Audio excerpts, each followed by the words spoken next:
नात करते का असं दाखवा लागतं मित्रांनो. आज दिनांक 1 मे 2026 रोजी प्लॉटवर आहे. आजचं जे टेम्परेचर आहे 42 डिग्री सेल्सिअस मध्ये आपण प्लॉटवर आहे.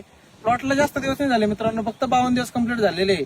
शेतकरी मित्राचं नाव दिलीप भाऊ, आपलं शेतकरी मित्राचं गाव जांभडी, आपलं नाचनवेल जवळून एक 6 ते 7 किलोमीटरवर आहे.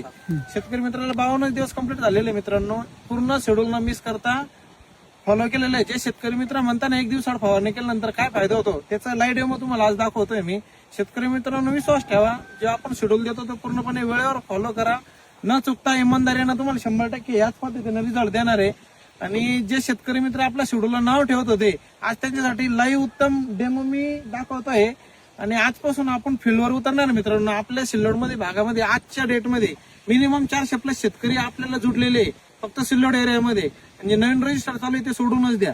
माझं म्हणायचं एकच उद्देश मित्रांनो, तुम्ही जे आपण शेड्यूल देतो ना ते वेळेवर फॉलो करा. तुम्हाला पाण्याचे नियोजन पासून तर खताचे नियोजन पर्यंत जे आपण बारीक बारीक गोष्टी सांगणार आहे ते सगळं फॉलो करा. दादा मला सांगा, आजच्या डेटमध्ये तुम्ही जे खतं देताय, भरपूर कन्सल्टंट दुकानदार म्हणताय की खतं दिल्यानंतर प्लॉट खराब होता, बरोबर आहे की नाही? प्लॉट फिरतात, तसं तुम्हाला काही प्रकार वाटतंय का? काहीच नाही, कुठंच काही नाही ना. काहीच नाही. पाण्याचं नियोजन आजच्या कंडिशन मध्ये कसं आहे तुमचं? सर 1 दिवस आड 1 तास फक्त. एक दिवस आड 1 तास.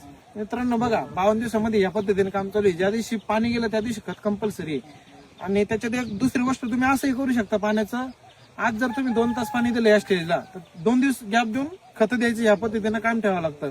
मित्रांनो लक्षात ठेवा, जे शेतकरी मित्र डेली पाणी देतात मिरचीला, डेली जे पाणी देतात त्यांना फंगसचा अटॅक हा उद्भवतो.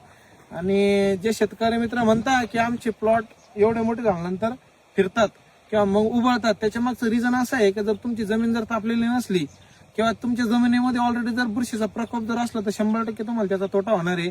याचा बचाव करण्यासाठी तुम्हाला पाण्याचं नियोजन खूप महत्वाचं आहे. आणि आपण जे इन्स्ट्रक्शन देतो फवारणीचं ते वेळेवर करा, त्याच्यामुळे तुम्हाला फायदा 100% येईल. धन्यवाद.